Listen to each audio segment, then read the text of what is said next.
Hi, it's JJ's Weird Friends who play on records, and today we have Leonardo de Castro. The weirdest of them all. Lenny Castro, one of my favorite percussionists, one of the greatest percussionists. Arigato. And who's played on over 1,000 songs. Yeah, and counting. And counting. And he plays on this one that I found. I found Christopher Cross, Ride Like the Wind, and noticed Lenny has a credit as congas on it. Yeah. And I said, come talk about this with me. And we're gonna listen to this, and hopefully. Of course, the only track that's messed up in the transfer is the conga. So hopefully it's going to be in time for the whole song. But other than trying to time stretch the conga and make it work, this is a direct transfer from what is probably a pair of 24-track reels. Right. And I had to apply some Dolby encoding because it was a very dark transfer that sounded like someone did not align the machine properly. So here we go. We're gonna listen through, and I may have to mute the conga at some point if it gets too whack. We'll see what happens.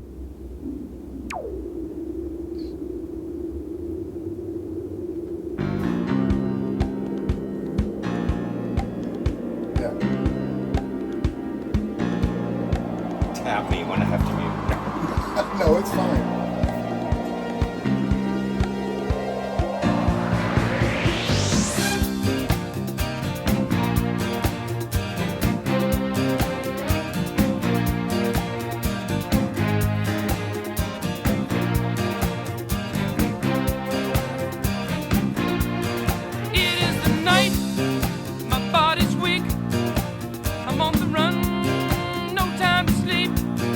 I've got to ride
just never want to stop, do they? Well, that's Buzzy Fever. He's still soloing. And that's Christopher Cross. Yeah. And did you know that he filled in for Richie Blackmore in a Deep Purple gig like in the '70s? Yeah, he couldn't make it. I had no idea. Well, I mean, who could be better? He's a great guitar player. You know, a lot of people don't realize that. Exactly. You know, my favorite thing about this song is he wrote it in the van on acid between gigs. He was going from whatever, they're going from one gig to the next, and he dropped acid and wrote this.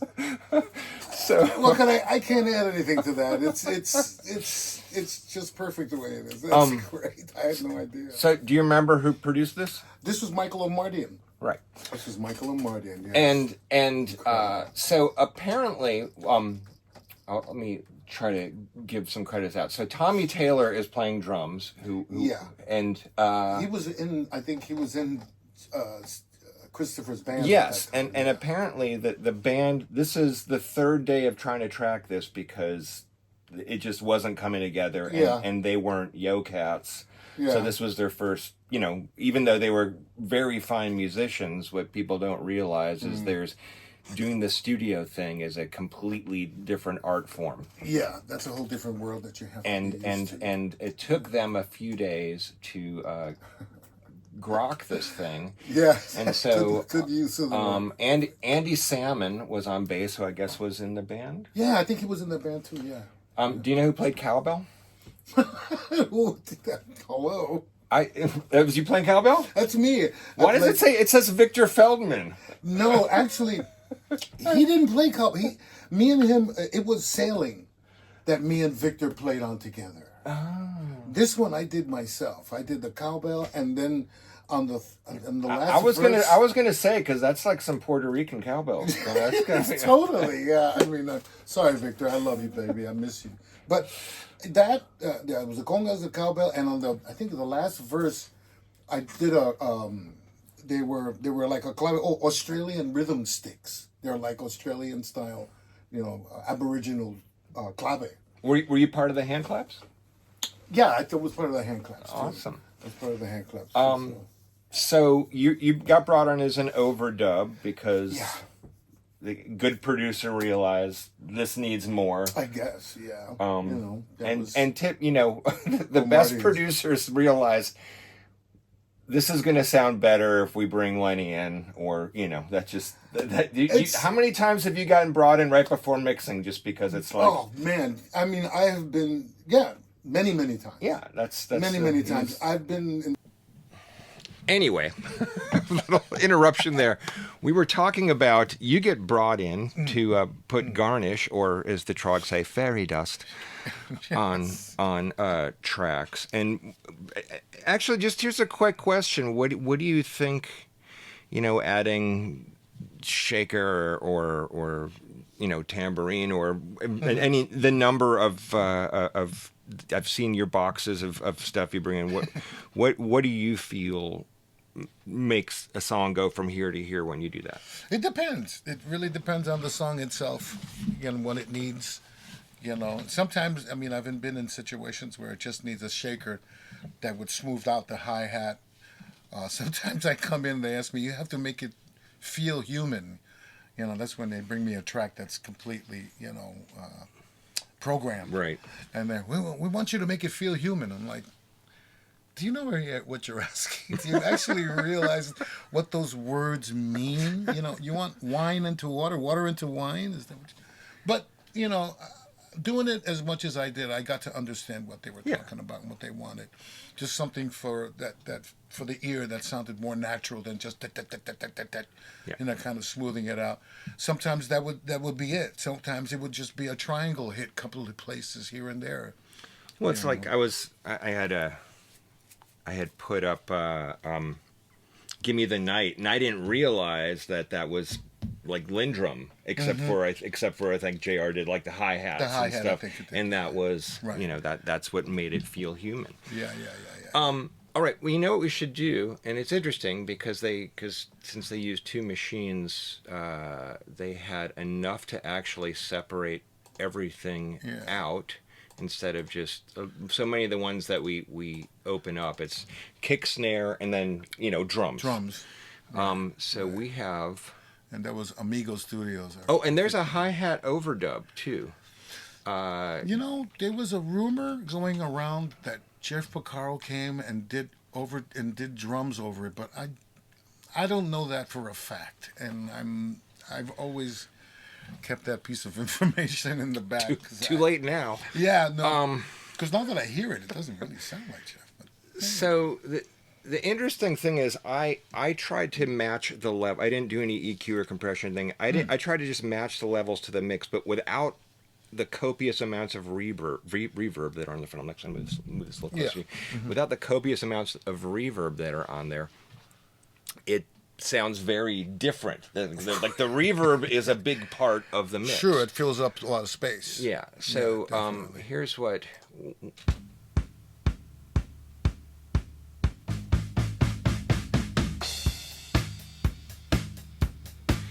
Wow. And it's funny because if Very straight in. And then they put an overdub hi-hat. I hear. Like that's not an all-star snare there, right? Not really. And one of the things that's interesting is in the mix, the snare is really low, and the hand Right. claps are really backing up the backbeat, and so Right. is your high conga that Right. slap. Exactly. So so you got that, and this is without the hi-hat overdub. Yeah, he's just. Yeah, he's just pounding out this. So what's the overdub? It's like a gallop. Yep. That was where the implied gallop was. Which is because we're riding like the wind. Right. Yeah. It has to be a musical horse metaphor. Totally. That's interesting. So I wish I could. You think that's not you think maybe that's not Jeff? It doesn't really sound like him. I mean, I played with Jeff so much, and I got to really learn how he executes the drum and how. But you mean signatures. just even the hi-hat overdub? I mean, Maybe the hi-hat was. those drums are not Jeff. I know No, that for a the fact. drums are not Jeff, definitely. But maybe the hi-hat was an Yeah. overdub that he put on. Yeah. Because he did that in Silk Degrees. Jeff did the overdub hi-hat on which one was it? The hit song from Lido Lido, or you mean Lowdown? Lowdown. Yeah. Yeah. Initially on the basic track, he just played this, and then later The on. first time I ever saw someone Yeah. early on when I was still assisting, I watched Carlos do that on a Overdub track. hi-hat. I was like, you can do that? Yeah.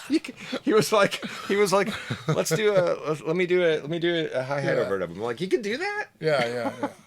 So I'm trying to remember what Omardian told me. I mean, I know I came up with that gallop rhythm on the congas, and I've tried to analyze where that rhythm comes from, but it's a mixture. it's very. I mean, maybe that's when the idea for the hi-hat overdub came. Maybe that's where I got it from. He might have told me, I want something that's going to go along with this hi-hat. What's the?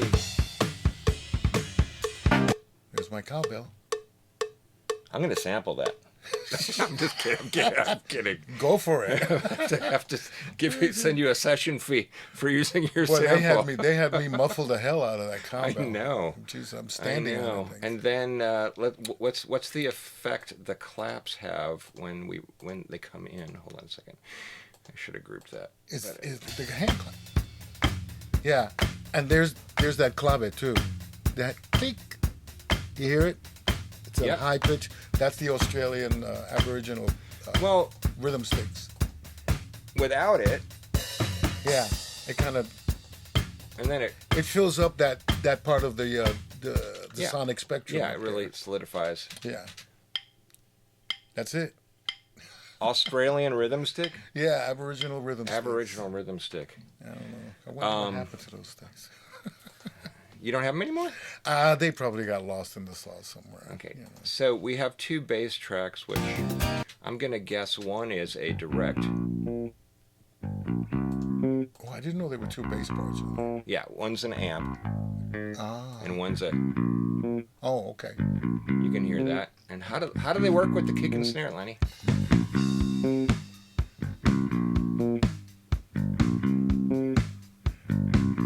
It's kind of syncopated. It's not really. Yeah, it's normally a bass part and a bass drum part will be locked. Yeah. This is a little bit on the opposite side. Yeah, because he's playing four on the floor. Yeah. And he's playing sort of a syncopated part. Yeah. And that's usually one thing I like to listen to is to hear how guys are locking. And there's Exactly. it's like it's a four on the floor part and a bass part that is. It's a great bass part. Yeah. I mean, it all worked out.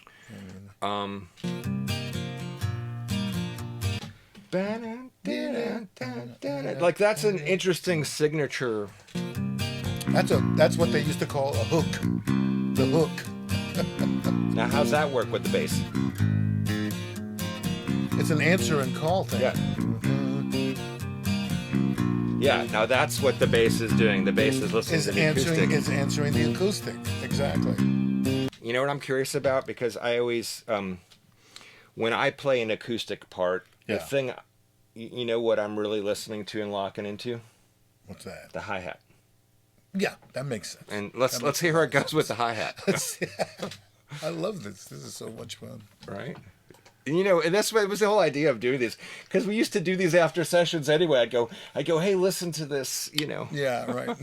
So, oops, hi-hat. Hi-hat overdub. Yeah, the overdub.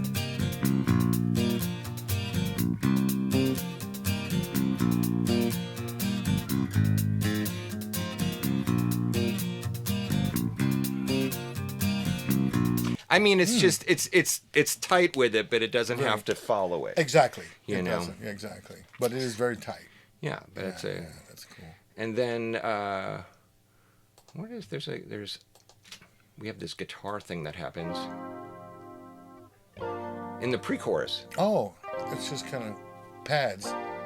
Yeah, it's kind of like padding. sweeping, stroking. And I've got such a Right.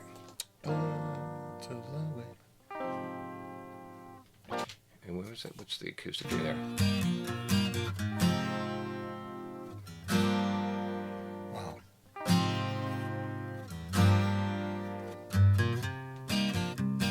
It's a little sweetening. Very nice. It's very nice. It's a nice production value thing. Most definitely. It probably lays real By nice the on the way, keyboard. do we think? gonna ride like the wind. So I ride like the wind, ride like the wind. So is him going ride like the wind the chorus, or is the do do do do the chorus? if we're like looking at this, if we're looking at this as a See, songwriter, I didn't have a chart, so I was just winging it. So let's see, composition wise, I guess maybe that would be the chorus. and then this is just the do do do do is just the hook. Just the, Well, maybe da da da da. That might. Yeah. Well, that's a kind of the ride out in a way. it's I'll have to ask Chris. But that's the payoff. I mean, that's the Yeah. payoff. Yeah. Oh yeah, that's money. That's I love that section. There's something kind of Crosby, Stills, Nash about that to me, by the way. Yeah, that's very, true. like Yeah, Sweet Judy Blue Eyes. It's yeah, kind of. I know exactly what you're talking about. There's an electric guitar part there that is. I'd have to ask Chris how he. Oh, that goes with the vocal. Yep. And that's a Got a little stereo effect. chorus. Yeah, I can hear that. Which is, I don't know. If it's that, was this 81 or something? Something like that. Probably a Roland pedal. Here, let's listen to this.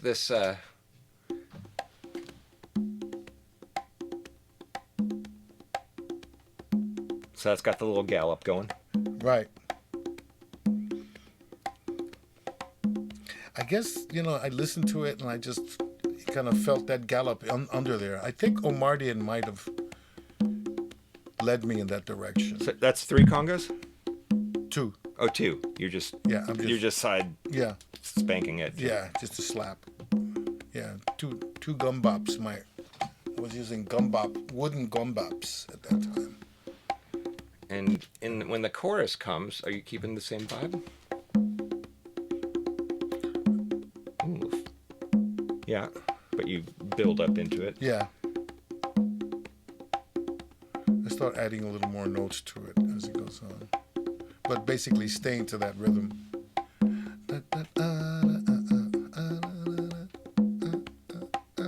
You know what my favorite part is recording you? Is just watching your face. I love watching you just get in the zone, man. It is like, it's just, I just love and then it's something that it's something that drummers and percussionists can do. Yeah. That like people who are have to like worry about whatever fucking chord or note. It's just you guys just can get we get into immersed a in zone. it. We just dive right into Yeah. it. And you have to be in control of what's going on. And it's fun. I mean, I did a gig recently where I was very lucky to just play acoustic, and I was able to just go completely unconscious. And it's like, oh, this is fun. Like Right.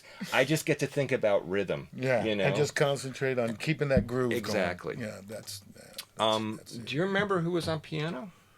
I think Michael did. Yeah, Omardian. Omardian's on piano. Yeah, he played Okay. all the keyboard. Are you kidding me? The guy's a genius as far as So let's see. keyboards. His keyboards are just beautiful.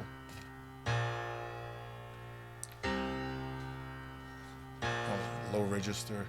I'm sure that was him. I'm gonna be wrong, but I like to guess at things. That sort of has that bright. Sort of has that bright Steinway feel. Yeah. Well, this is Amigo Studios. There's I a clam. forget. There's was? there's a clam. Listen. There was a clam? Don't tell me.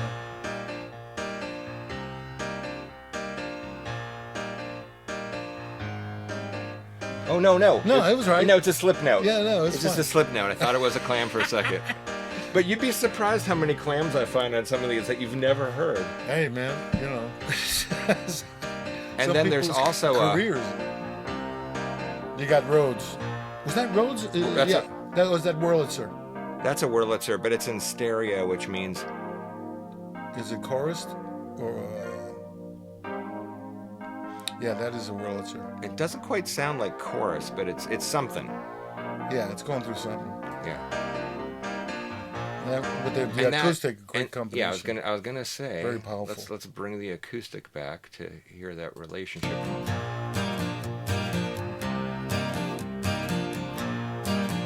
Solid. Beautiful. So the question, do you know if that was Christopher's and then Michael sort of picked up on it, or do you know if I don't know. I wasn't there. What I did was an overdub, so whatever they went through to get where they got, I was not privy to. But I'm sure. Well, Michael probably came up with some ideas and worked off of what Christopher had. And I do have Michael as the piano there. Yeah. Rob Murrer? Oh, Muir, yeah, Muir, Rob. as Oh, he my played the gosh. synth. Man, I So haven't so we seen got the synth, Rob in a which long says is an Oberheim, by the way. Oh, who knew? That's the intro. Oh. And that's in the And I've got such a long way to And like the B verse. yeah. Mexico. So I mean, yeah, and it's amazing all the little things they add just to that B pre-chorus thing, Right. just to make you it kinda- different. Everything sort of goes to the drums don't go to halftime, but the feel goes to halftime. Exactly. And But you need something to connect it, that transition correct. going into the next section. and there's another. It's so well produced and so well put together. Omardian did a wonderful job. with a gun in my hand, Okay, so that comes in. That just plays through the chorus, I guess. nowhere. Oh no, Yeah. that's a verse. That's a verse. But it's blending with the strings, which Right. was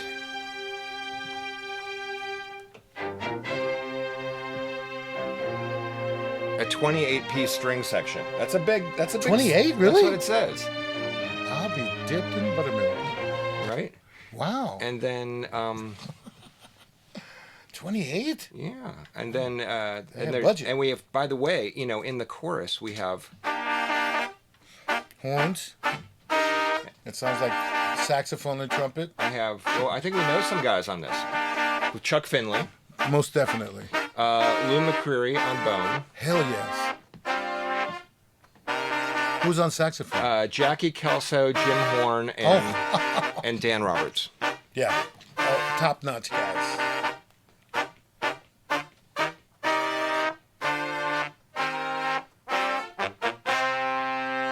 Nice with the bones underneath, Yeah, man. and it's a very sax-heavy arrangement with the bone supporting the low end. It's beautiful.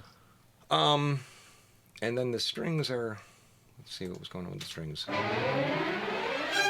Whoa! Hey, take it easy. That's Okay, so hold on. Wow. We have all these elements coming in. Stop that. We have the wind, and then the Oberheim. What generated that wind? Does it say?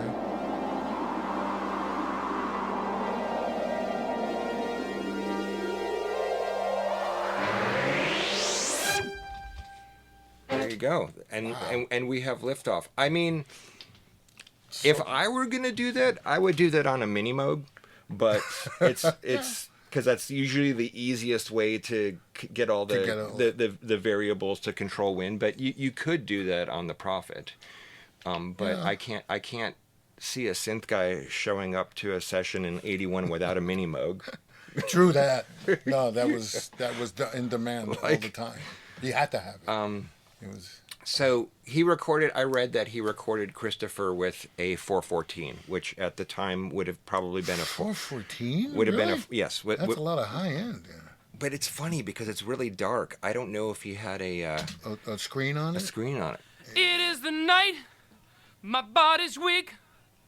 I'm on the run, no time to sleep.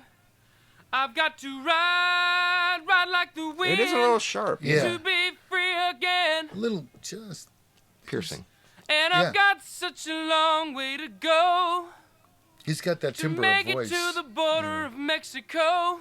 So I ride like the wind, ride like the wind. And that would be a 414 EB at this I time. was born the son of a lawless man. Always spoke my mind with a gun in my hand. Live 9 lives, gun down 10.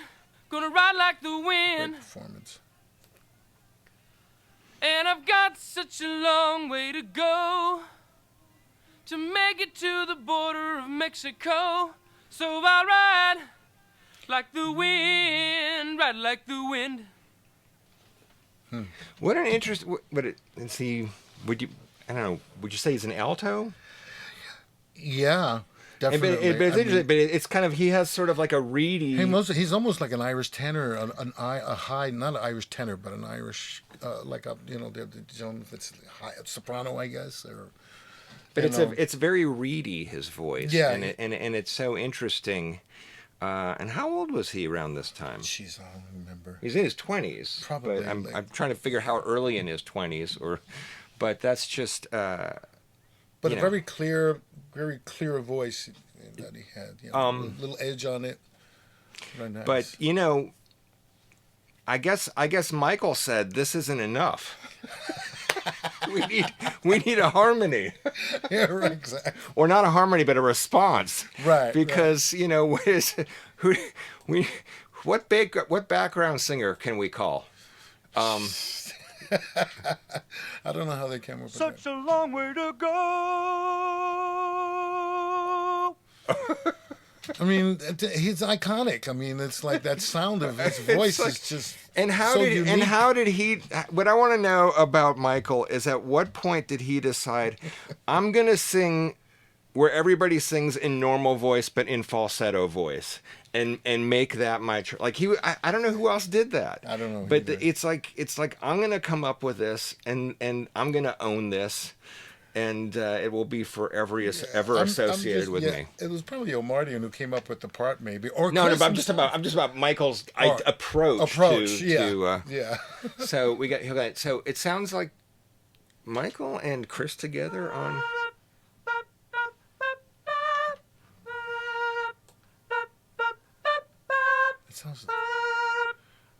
That sounds like just Chris. Maybe doubled. Yeah, definitely. Yeah. Most So definitely. you are correct. That sounds just like Chris, but But Chris can't do this. Such a long way to go. Oh, gorgeous. And you know what's amazing? I was listening to that. He has. It's like he has auto tune built in because he makes that interval switch. There is no portamento. It's just like he doesn't slide in. It's just go and, Yeah, and he just hits it. it's dead on, and it's like what it sounds like when you auto tune somebody. but without Right. that's how good his pitches, and Still. no wonder Fagan tortured him on those peg vocals because he could. Well, they tortured everybody. It was like, they have a reputation of torturing Right, many people.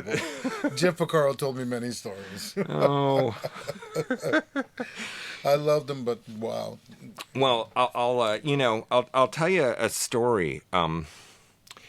This guy got down here. He was actually shot in the head, but he survived. They brought him to the hospital. And they brought him into the trauma department. They bring in Right. the trauma neurologist, and they do a scan. They're like, we can save him, but it's going to be a very, very difficult surgery. And they basically do 5 hours of surgery just to stabilize the guy and cauterize stuff so that they can remove the bullet. Right. And the surgeon apparently had the clamps on the bullet, and he's got to pull it without turning this guy's brain into porridge, and he's got a little bead of sweat. And the nurse looks at him and goes, "Doctor, relax. We're not making a Steely Dan record."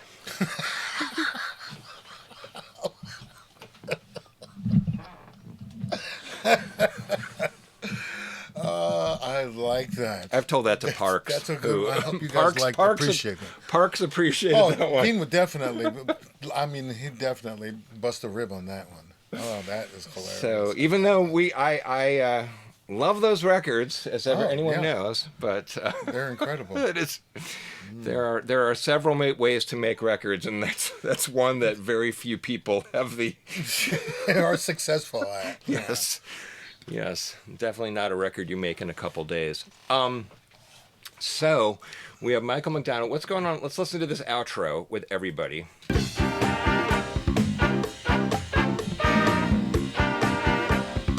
Oh, you know what we should do?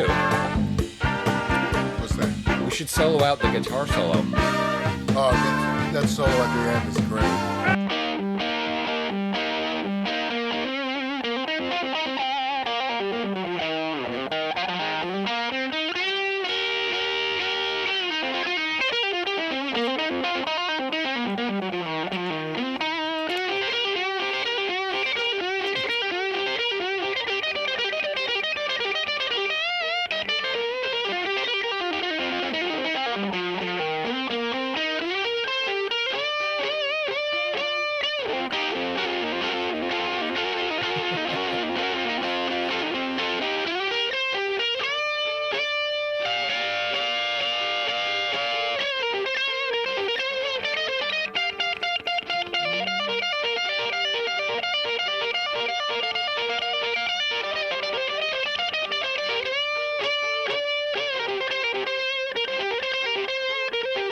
I'm trying to figure out who his guitar. I'm trying to figure out like who was he? Who influenced them? Yeah.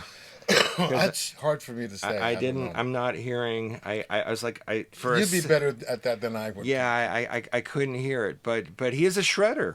Total and, shredder. and it's funny because Total shredder. When you look at him back then, he looked like someone. He looks like a math teacher or something, right? He was like, it did not look like a rock star. And then when he opens his voice, his voice is so high and beautiful. It's like, Yeah. wait a minute, it really throws you back. Yeah, it's What an incredible musician and wonderful singer and a great guy he is. Really, really. I lovely. have not gotten a chance to work with him. I'm available. Good luck. But a huge fan, and I will never forget when this record came out, and it was Oh man. it was definitely different than everything else. I remember You know? when it first came out. My kids were very small, and I remember driving my Volvo station wagon, and To a driving gig. down the To a street. gig. I was taking the kids, I Or think, for session. something. No, I was taking the kids out, something like that. And I'm driving in the valley, and all of a sudden it came on the radio. It was the first time I heard it on the radio. I hadn't heard it since I recorded it. And I started screaming, "That's me! That's Daddy!" And my kids started jumping up and down. And people are looking. I had to pull over because I was getting ready to crash. I pulled over, and the three of us, my daughter Christina and Tyler, my son, the three of us were listening to the whole thing. I blasted it up, and people are walking by going, "What's it, Daddy?" And it was like, wow. It was like, I couldn't believe that the first thing that you heard, I mean, aside from the wind, was the congas, and that really threw me back. I didn't expect that. So let me ask you a question. So at this point, you're already doing a lot of session Yeah. work and touring stuff. Were you? Where were you with in terms of your Toto relationship at this? I was point?